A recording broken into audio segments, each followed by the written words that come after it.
इस महीने की 8 तारीख को सुबह 10 बजे इस नाबालिग लड़की को इस मुलजिम ने अगवा करने की कोशिश की इसके शैतानी पंजों से, मगर ये जिधर भी जाती ये खूंखार भेड़िए की तरह उसे आकर दबोच लेता। आपकी दुआ से नहीं सोच, लेकिन खुशकिस्मती से एक पुलिस कांस्टेबल उस तरफ आ निकला और उसने इसे गिरफ्तार करके इस बच्ची की जान और इज्जत आबरू को बचा लिया। सर मेरे ख्याल से आपकी दुआ से। और अब ये मुलजिम अपने गुनाहों पर पर्दा डालने के लिए यह साबित करने की कोशिश कर रहा है कि ये अंधा है, ये ढोंग है। योर ऑनर, इस शहर के मशहूर और मारूफ इंडस्ट्रियलिस्ट मिस्टर सुनील कपूर मुलजिम के हक में यह गवाही देने के लिए आए हैं कि पहले ये उनकी फैक्ट्री में काम करता था जहां एक हादसे में ये अपनी आंखें गंवा बैठा और ये वाकई में अंधा है।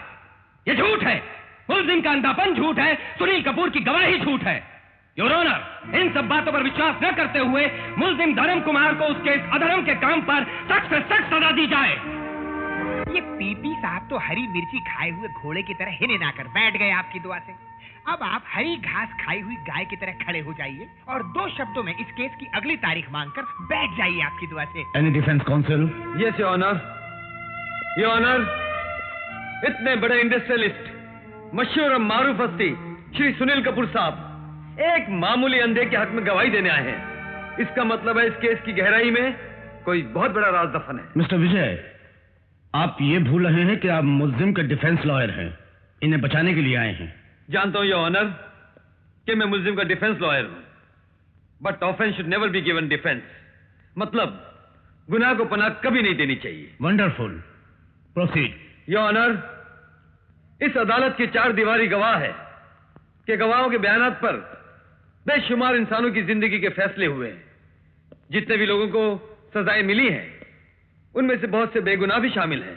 इसके बावजूद कानून की इस किताब को हम इज्जत भरी निगाह से देखते हैं। इस पवित्र किताब का सहारा लेकर इसके शब्दों से खिलवाड़ करके गुनाह और जुर्म की परवरिश करते हैं। लेकिन फिर भी कभी ना कभी किसी ना किसी वक्त यह किताब गरीबों को इंसाफ दिला कर रही है। इंसान सच को छुपाने की कोशिश करता है, ढोंग करता है, लेकिन यह किताब उस ढोंग का सीना चीरकर सच्चाई को बाहर निकालती है।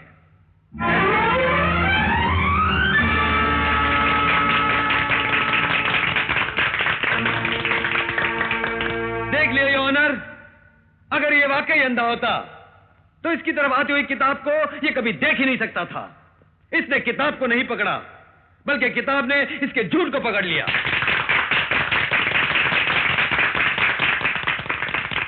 That's why I like Indian Penal Code. What? विजय ने? I'm sorry सुनील साहब, मैंने तुझे तारीख आगे बढ़ाने के लिए भेजा था और वो कमाल है। I'm sorry, I'm really very very sorry. चलो विजय बाबू मेरी बात। विजय बाबू, ये तुमने क्या किया? उल्टी चिरा करके हमारे मुवक्किल को जेल भिजवा दिया। वो झूठा केस था अंकल, उसको जीतना बहुत अन्याय था, इसलिए मैंने चीरा की। इसमें कौन सी गलती की? वकीलों के लिए झूठ और सच कुछ नहीं होता है, बल्कि जीतना और हारना होता है। ये अदालतों के मुकदमे दूध देने वाली गाय की तरह होते हैं। मुद्दई उस गाय को दुम से खींचता है, मुद्दालय सिंग से खींचता है, और हम वकील बीच में बैठकर उसका दूध निचोड़ते हैं और अपना बर्तन भरते हैं। समझे? अगर जो आप कह रहे हैं वो है, तो फिर ये अदालत है क्यों? ये इंसाफ क्यों? ये कानून क्यों? अगर सिर्फ पैसों के लिए काम करना है तो फिर लोग वकीलों पर भरोसा क्यों करेंगे? देखो, ये वकालतों के उसूल हैं जो मुद्दतों से चले आ रहे हैं। राम के जमाने में वाली और सुग्रीव में झगड़ा था, तो सुग्रीव ने राम का सहारा लिया, मतलब राम को अपना वकील बनाया। तो जानते हो राम ने क्या किया? एक पेड़ की आड़ से वाली को तीर मार दिया, मतलब अपने मुवक्किल की मदद की। वही हमको करना चाहिए। हमको ये नहीं देखना चाहिए कि आने वाला सच्चा मामला लेकर आ रहा है, ये झूठा मामला लेकर आ रहा है। हमको ये देखना चाहिए कि आने वाला पैसे कितने लेकर आ रहा है। बहुत अच्छे, बहुत अच्छे। चार सॉरी अंकल, मैं इस जुल्म के धर्म को नहीं मानता। इसीलिए तुम वकालत के पेशे के लायक नहीं। बेहतर ये है तुम फैक्ट्री का कारोबार संभाल लो। आप बहुत खुदगर्ज हैं, क्योंकि आपकी बेटी साधना वकालत पास करने वाली है, इसीलिए आप अपनी वकालत की सारी जिम्मेदारियां उसे सौंपना चाहते हैं और मुझे फैक्ट्री की देखभाल करने के लिए कह रहे हैं। कैसी बात करते हो? मैं तुम्हें अपनी बेटी सौंप रहा हूं, उसके बाद तुम वकील बनो, वो वकील बने, क्या फर्क पड़ता है? और मैं साधना को वकील बना रहा हूं इसलिए नहीं कि वो मेरी बेटी है, बल्कि उसमें वो तमाम खूबियां मौजूद हैं जो तुम में नहीं है। वो अपनी दलील से कुत्ते को बिल्ली साबित कर सकती है और बिल्ली को कुत्ता साबित कर सकती है, और ये खूबी एक कामयाब वकील के लिए बहुत जरूरी है। कौन सी कमी है औरत जात में जिसके कारण मर्द सदियों से ये जुल्म, ये अत्याचार औरत पर करता चला आ रहा है? सच तो ये है कि औरत समाज के शरीर का आधा हिस्सा है। आधे हिस्से को मजबूत रखा जाए और दूसरे आधे हिस्से को जुल्म और बेइंसाफी के हथियारों से जख्मी किया जाए तो पूरा शरीर बीमार होकर रह जाएगा। और यही एहसास हमें समाज के ठेकेदारों को दिलाना है, और खासकर हम जो वकालत का पेशा अपनाकर कानून के हाथों इंसाफ करवाने वाले हैं। यही हमारा पहला फर्ज होगा कि औरत को इंसाफ दिलाने के लिए अत्याचार के खिलाफ आवाज उठाएं। औरत मर्द के बराबर की हकदार है, ये साबित करके समाज को, मुल्क को, बल्कि पूरी दुनिया को दिखाएं। कांग्रेचुलेशन। Thank you. आज इस डिबेटिंग कंपटीशन में बहुत सारे कॉम्पिटिटर्स ने हिस्सा लिया, लेकिन तमाम जजों के फैसले से जो फर्स्ट प्राइज दिया जा रहा है उसकी हकदार है मिस साधना।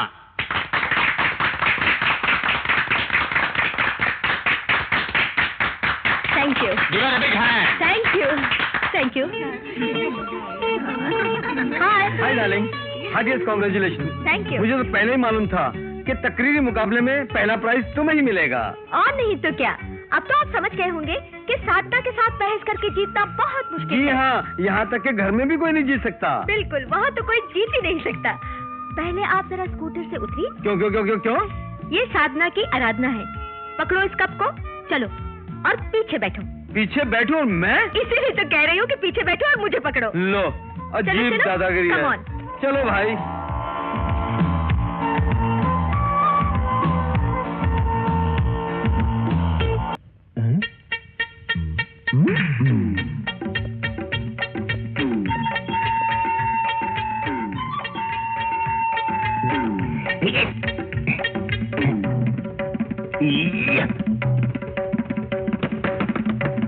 लाजवंती, अरे हाथ में दर्द होने तक दरवाजा पीटा, गला फट जाने तक चिल्लाया, तुमको सुनाई नहीं दिया? सुन लिया, चोटी बना रही थी। चोटी बना रही थी? ये आपकी कमीज कैसे फट गई? किसने? मारा तो नहीं, यही कहना चाह रही हो ना? अरे जिस ऑफिस में मैं काम करने जाता हूँ, बस की भीड़ में धक्कम धक्का से कमीज का फट जाना मामूली सी बात है। इसीलिए तुम्हारे पिताजी से स्कूटर खरीदने के लिए कहा था। तुमने बात की? खबर भिजवाई थी, मगर गालियाँ पड़ी। गालियाँ पड़ी? अगर मेरे सामने होता ना तो मैं उसको मार मार के दांत तोड़ देता। जाकर पैसा ले आ। इतना पैसा मेरे पिताजी के पास कहाँ से आएगा? क्या आएगा? कहीं से कर्जा लेने के लिए बोलो। मैं तुमको 2 महीने की मोहलत देता हूँ। स्कूटर के साथ आओ तो ठीक है, नहीं तो दूसरी शादी। दूसरी शादी करोगे? जब तक मैं जिंदा हूँ दूसरी शादी कैसे करोगे? ये देखने के लिए तुम जिंदा रहोगी तब न। क्यों? मुझे मार डालोगे? ऐसे आसानी से नहीं मारूंगा, मैं घासले छिड़क के तुमको जला दूंगा। ये देखो, ये डायरी देखो, बिना दहेज के आई हुई दुल्हनों से जान छुड़ाने के आसान तरीके। इसमें कामयाब 72 फॉर्मूले हैं। अगर तुम चाहती हो कि मैं दूसरी शादी नहीं करूं और तुम जिंदा भी रहना चाहती हो तो अपने मैके जाकर मेरे लिए स्कूटर लेकर आओ। जाओ। नमस्कार नमस्कार नमस्कार मेरे बच्चों, नमस्कार नमस्कार। नमस्ते। कैसे चल रहा है सब कुछ? आपकी कृपा सेठ जी, सब ठीक चल रहा है। अच्छा, आइए। चलिए चलिए। अब तुम्हारा पाँव कैसा है? बिल्कुल ठीक है बाबूजी। शाबाश शाबाश। नमस्ते। अरे कैसे हैं बाबा जी? आपकी दया सेठ जी। अरे बाबा, हमारी दया काहे की? ये दया तो सब ऊपर वाले की है। जिंदगी और मौत सब उसके हाथों में है। हम मिट्टी के पुतले भला किसी को क्या जिंदगी दे सकते। अपना ख्याल रखिएगा। नमस्ते अमृतलाल जी। नमस्कार चौधरी साहब, नमस्कार। नमस्ते।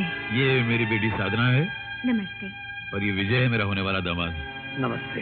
अच्छा, वाह वाह वाह। अरे भाई, भगवान की कृपा से बेटी तो बहुत बड़ी हो गई और सुना है इसने वकालत भी पास कर ली। जी हाँ, प्रैक्टिस भी शुरू कर दी है। अगले महीने की 15 तारीख को दोनों का विवाह है। निमंत्रण आपके घर पहुंच जाएगा, लेकिन आपसे गुजारिश है कि आप इन दोनों को आशीर्वाद देने के लिए आइएगा जरूर। जरूर आऊंगा चौधरी साहब, जरूर आऊंगा। और देखो बेटी, तुम्हारे पिता ने हमारे शहर में वकील की हैसियत से बहुत नाम कमाया है। अब तुम्हारी बारी है। तुमको ये साबित करना होगा कि तुम एडवोकेट चौधरी की ही बेटी हो। जुर्म को जड़ से उखाड़ना होगा, सच्चाई को इंसाफ दिलवाना होगा और न्याय की रक्षा करनी होगी। यही तुम्हारा कर्तव्य है। ये अंकल, मैं पूरी कोशिश करूंगी। जीते रहो बेटे, जीते रहो। बहुत समझदार हो। अच्छा अमृतलाल जी, आगे दीजिए। नमस्कार। अच्छा, नमस्कार। चलो नमस्ते बेटी। आंटी।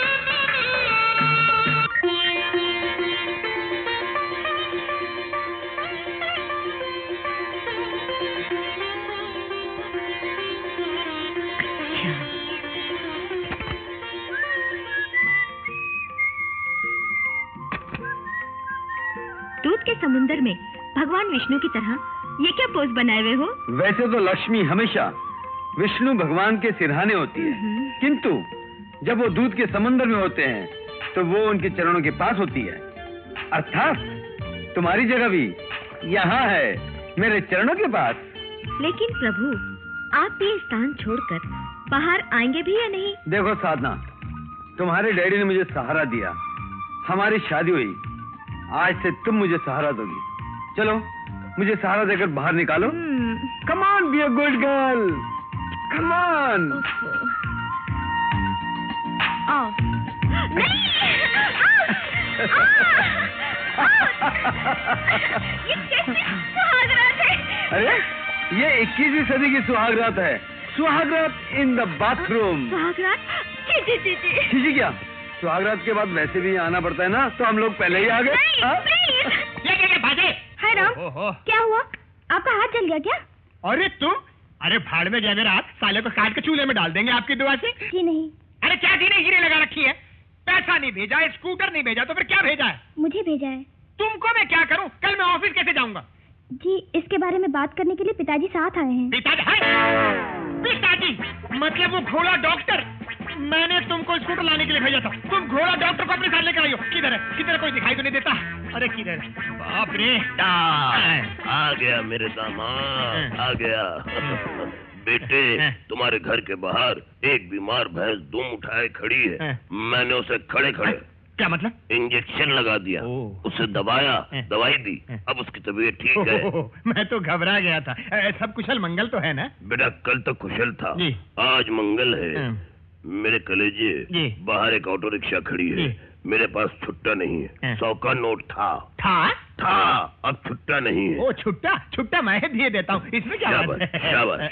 पिताजी, बेटी क्या सचमुच आपके पास छुट्टा नहीं था? ओ बेटी बैठ यहाँ पर, तू समझती नहीं है, मैं तेरे मियाँ की छुट्टी करने आया हूँ, इसलिए उसे पहले छुट्टा कराने के लिए बाहर भेजा है। मेरा तुम्हारे डर के बुरा हाल हो रहा है। बेटी, तेरे बाप का नाम है शेर चंद तीतर मारे, तेरे पास शेर है और मेरे पास तीतर, फिर डर काहेगा? अरे आओ मेरे कलेजे, तुम्हें टमाटर चाहिए?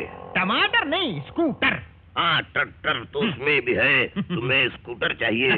क्या बताऊं ससुर जी, बड़ा मजबूर होकर मांग रहा हूँ आपकी दुआ से, ऑफिस जाना मुश्किल हो गया है, आबादी ऐसे बढ़ती जा रही है जैसे लोग माँ के पेट से पैदा नहीं होते। बेटे, आज तक इस दुनिया में कोई माँ के पेट से नहीं पैदा हुआ, अगर पैदा हुआ तो माँ के। हाँ ससुर जी, समझ गया, बल्कि लोग पेड़ों से उग कर टपकते जा रहे हैं।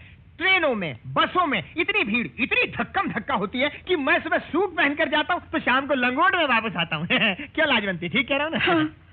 बेटी जाके गरम गरम पानी ले आओ आपकी दुआ से। बेटा सुबह मस्का ज्यादा खा गया था इसलिए जबान फिसल गई आपकी दुआ से। फिर बेटी तू खड़ी क्यों है, जा गरम गरम ले आ। तो अपना काम कर, मैं अपने प्यारे ससुर जी से स्कूटर के बारे में बातचीत। आप खड़े क्यों हो गए ससुर जी, बैठिए ना। दामाद ससुर जी, मेरे कलेजे, जब भी मैं किसी गंभीर समस्या पर अपने दिमाग का तीर चलाता हूँ तो खड़े खड़े चलाता हूँ, बैठकर मुझसे नहीं चलाया जाता। मैं राम के बाण की तरह तुमसे एक सवाल पूछता हूँ, तुम अपनी छोटी हल्की नाजुक जबान हिलाकर फौरन जवाब दो। क्या तुमने मेरी कलेजी को मारा? मैंने आपकी बेटी को मारा। क्यों मारा? ये बात को समझाने का शॉर्टकट है आपकी दुआ से। जो बाप समझता ना हो उसकी बेटी को मारो, बाप को बात आसानी से समझ में आ जाएगी आपकी दुआ से। अच्छा, तो मारने से बात समझ में आ जाती है आपकी दुआ से? जी बिल्कुल समझ में आ जाती है आपकी दुआ से।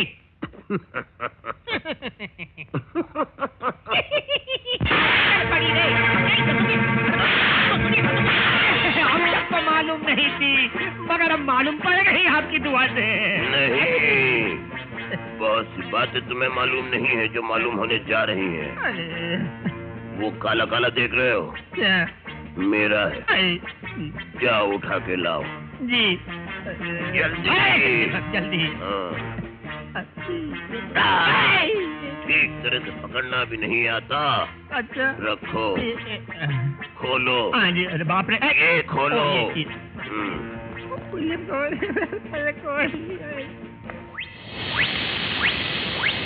जानते हो ये क्या है? तलवार। नहीं, ये जानवरों का इंजेक्शन है। तो मुझे क्यों दिखा रहे हो, मैं कोई जानवर थोड़े ही हूँ। तुम किसी जानवर से कम भी नहीं हो। ये देखो, ये भैंस का इंजेक्शन है। ये अगर तुम्हें लग गया तो क्या होगा जानते हो?